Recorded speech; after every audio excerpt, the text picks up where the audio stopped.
తప్పకుండా చెప్పకూడు తినే టైము దగ్గరలోనే ఉంది. నోరు అదుపులో పెట్టుకొని మాట్లాడాలని ఈ వేదిక మీద నుంచి ఛాలెంజ్ ఇస్తున్నాను. అంతేకాదు, ఆనాడు ఫోన్ ట్యాప్ చేసి మా వేదిక మీద ఉన్న ముఖ్య నాయకులే కాదు, వేదిక ముందున్న వేలాది మంది మీ అందరి ఫోన్ ట్యాపులు కూడా చేసిన ప్రబుద్ధుడు. ఆ ప్రబుద్ధుడు చిట్ట చివరికి మీరు మీ బిడ్డతో మాట్లాడినా, మీ భార్యతో మాట్లాడినా, మీ స్నేహితుడితో మాట్లాడినా మనిషి స్వేచ్ఛను హరించిన దౌర్భాగ్య ప్రభుత్వం గత ప్రభుత్వం. దాంట్లో ఒక్క కల్వకుంట్ల చంద్రశేఖరరావు గారే కాదు, ఆనాడు దాంట్లో పాలు పంచుకున్న ప్రతి ఒక్కరికి భవిష్యత్తులో శిక్ష తప్పదు. ఏదైతే కేంద్రంలో అధికారంలో ఉన్న జాతీయ పార్టీ అని చెప్పుకుంటున్న బీజేపీ పార్టీ, ఆ పార్టీకి అధ్యక్షుడిగా ఈ రాష్ట్రంలో ఉన్న కిషన్ రెడ్డి గారు నిన్నగాక మొన్న అంటున్నారు, తెలంగాణ రాష్ట్రానికి 10 లక్షల కోట్లు ఇచ్చామంటున్నారు.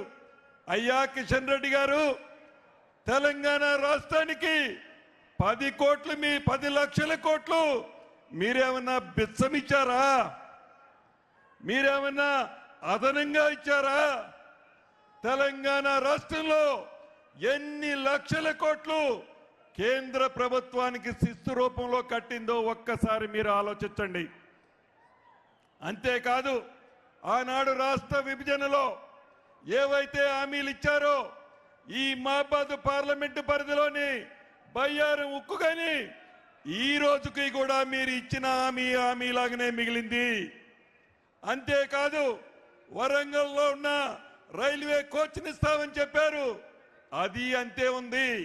ITIR ఇస్తామన్నారు, అదే అంతే ఉంది. కేంద్రంలో 10 సంవత్సరాలు పరిపాలించిన మీ ప్రభుత్వం, మీరు మంత్రిగా పరిపాలించిన మీ 5 సంవత్సరాల్లో చేసిన కార్యక్రమాలు తెలంగాణ రాష్ట్రానికి ఏంటో మీరు చెప్పండి. 2 చెప్పండి.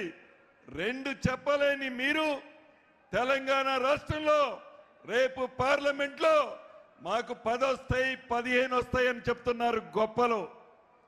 మీరు గతంలో మీకు 4 సీట్లున్నాయి.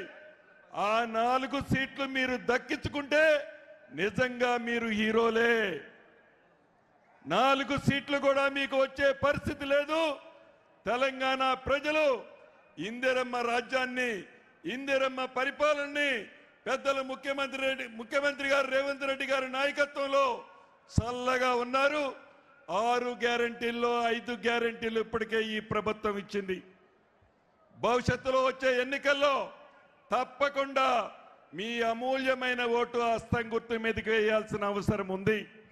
ఇంకొక విషయం చెప్పి ముగిస్తాను.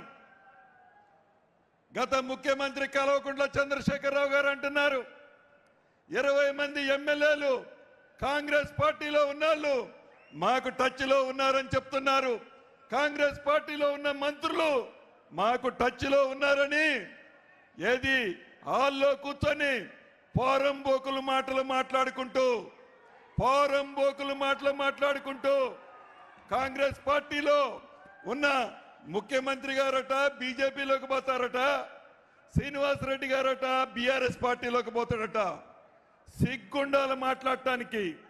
ఏమి నమ్మి నీ దగ్గర ఏమి విశ్వసనీయత ఉన్నదని నీ పార్టీలోకి వస్తారో ఒక్కసారి నువ్వు ఆలోచించుకోవాల్సిన అవసరం ఉందని ఈ వేదిక మీద నుంచి కల్వకుంట్ల చంద్రశేఖరరావు గారికి తెలుపుతూ, అదే రకంగా బీజేపీ పార్టీ కూడా గడిచిన 10 సంవత్సరాల్లో తెలంగాణని అన్ని రకాలుగా విస్మరించింది. ఏ ప్రాజెక్టుకి, ఏ నీటిపారుదల ప్రాజెక్టుకి కూడా ₹1 ఈయన ఆ ప్రభుత్వానికి, ఏ పార్టీగా ఉన్న బీజేపీ పార్టీకి, బి పార్టీగా ఉన్న బీఆర్ఎస్ పార్టీని, 2 పార్టీలని చిత్తుగా ఓడించి అత్యధిక ఓట్లతో మన బలరామన్నని మంచి మెజార్టీతో గెలిపించాలని కోరుకుంటూ జై కాంగ్రెస్.